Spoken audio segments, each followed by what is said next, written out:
impact as drivers prepare for the race to the clouds. Good evening, I'm Angelica Lombardi. Greg Miller has the night off. Thanks for choosing us for your news at 10. Well, the race up America's Mountain is tomorrow. The Pikes Peak International Hill Climb is living up to its name, bringing in people from all over the world to the region. And that means good news for business. KRDO News Channel 13's Carl Linder is live in downtown Colorado Springs with more on the economic impact of the event. Carl? Downtown Colorado Springs was packed yesterday for FanFest, and with all the people in the Pikes Peak region, most businesses are seeing green.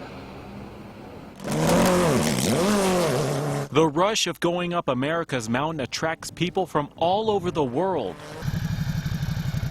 That includes Mark Redburn. He's coming from San Jose to watch his first Pikes Peak International Hill Climb. It's kind of a bucket list, kind of a ride to do. And that's why I'm here. And he's a fanatic of the race. Bike that I happen to be riding actually won the Pikes Peak race multiple times. Part of his visit includes staying at a hotel and eating at the local restaurants. People who come to the hill climb help give an economic boost for businesses in the Pikes Peak region, like the Wines of Colorado. I think we've had a noticeable increase all week in business. You know, it seems like they're coming here on vacation, and they're taking in the hill climb while they're here. With tens of thousands of people showing up to the hill climb each year, a 2013 study from SportsCore shows more than $6 million in direct sales was brought in by local businesses in the Pikes Peak region. And for Marv Parliament, he says he prepares for events like the hill climb well in advance. Well, we keep very well staffed with both wine and staffing, you know, during our summer months in general. So no matter who wins the hill climb, business owners and spectators say just having the event is what matters. We will have coverage of the race tomorrow. In Colorado Springs, Carl Winder, KRDO News Channel 13. All right, thank you so much, Carl. And if you can't make it up the trek to Pikes Peak tomorrow, you can still catch all of the race right here, as Carl mentioned. We'll have it all on the networks of KRDO. We will have full race recaps in your evening news with Bart Bedsole and Scott Harrison getting you up close to the action. And of course, you can hear live coverage from start to finish at KRDO News Radio, 105.5 FM and 1240 AM. The action gets underway at 8 a.m. Well, alcohol is suspected as a contributing factor in a crash that left 2 people hurt at Pueblo's National Street Rod Show. 63-year-old Patricia Held is in custody after striking one pedestrian and running over a little girl's foot. She is being held for driving under the influence and careless driving. It happened earlier this afternoon on the Colorado State Fairgrounds. All 4 vehicles involved in the accident were part of the show. And now we'll turn our attention over to the Weather Center with Storm Tracker 13's Mike Everett. And Mike, it was nice earlier this morning, then we saw some showers. Kind of a lot going on. Well, it's typical for this time of year, Angelica. You know, we see these beautiful mornings. If you're looking for a time to get out and enjoy yourself, the mornings in Colorado are phenomenal. I hope you get a chance to do that tomorrow. I want to give you a live look right now in Lamar and Prowers County. We've been keeping a close eye on you guys all night long.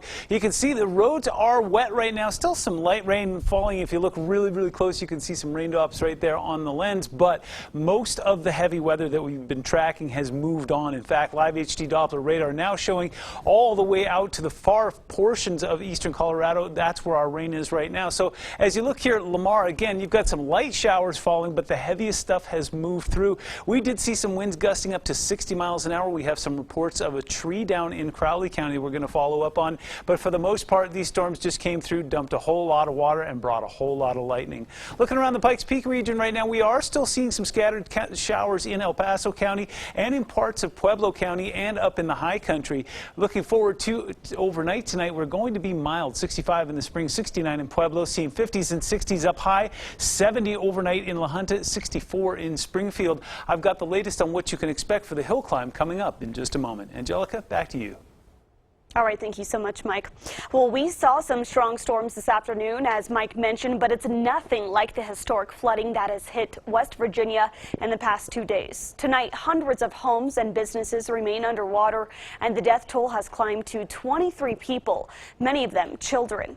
Tonight, the National Guard and FEMA are rushing in to help. ABC's Eva Pilgrim has more on the disaster.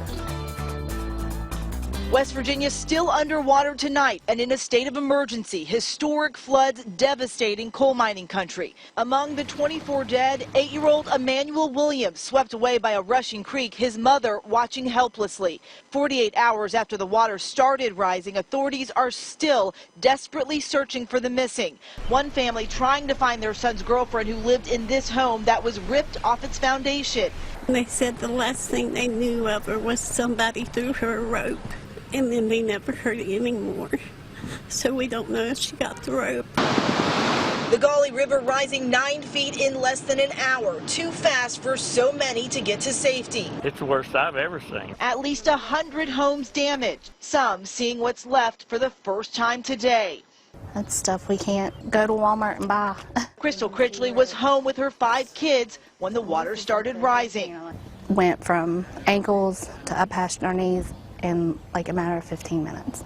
This world-class golf course flooded beyond repair for next month's PGA stop. The Greenbrier Classic canceled today. Eva Pilgrim, ABC News, Raynell, West Virginia. Again, FEMA and the National Guard have sent in teams to help, but authorities in West Virginia say it could be days before the full extent of the damage is known.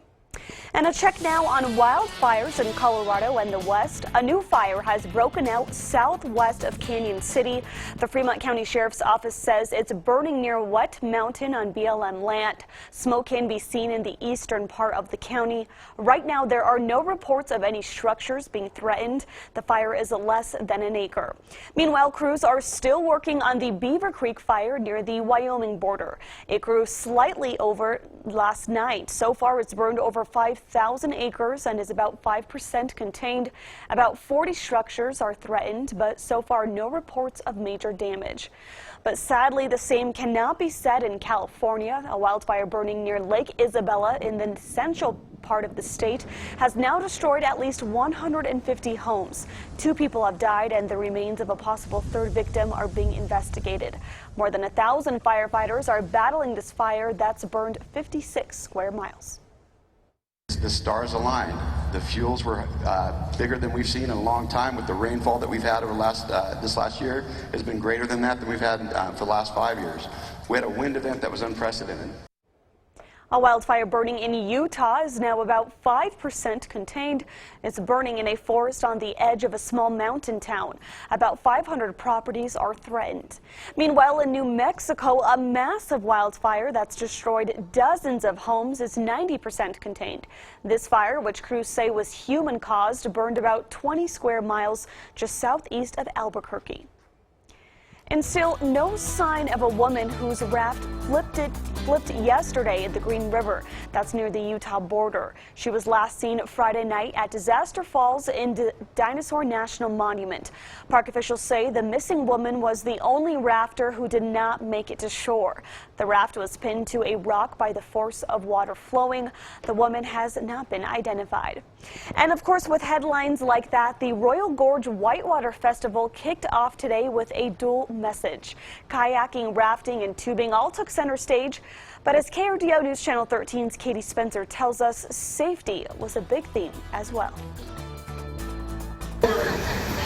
Paul Willoughby is a first-time competitor at the Royal Gorge Whitewater Festival and is competing in 6 events this weekend. I did the fly casting, see some more of our and I'm going to do commercial boaters coming rubber in right now, or ducky derby. Like river runners, I think. Hundreds of people will float, raft, and paddleboard down the Arkansas River during the festival. Just an amazing adventure and not to be missed by anyone. Festival organizers say this year is the first year in a long time that the water conditions have been ideal for rafters. We're in one of the safest stretches of river you can find on the Arkansas in this area. Horn says along with the fun, safety is their #1 priority. Everybody that enters any event where we get into the water, they have a helmet and a PFD on at all times. The competitors know to take the water seriously because as much fun is had, with 2,400 cubic feet of water flowing per second, it can still be dangerous. This is a real situation with Mother Nature, and the water is in charge. So what we do is just have super experienced guides or safety kayakers and make sure you stay in the boat and have a great time. In Canyon City, Katie Spencer, KRDO News Channel 13. And some of the proceeds are going back to river and trail restoration projects for Canyon City. And if you do want to go out to the festival, you have a little bit of time left. It ends at 11 o'clock tonight. Well, Colorado Springs police are investigating a bizarre drug-related incident. Yesterday, they were called out to a neighborhood on the city's east side for a home invasion.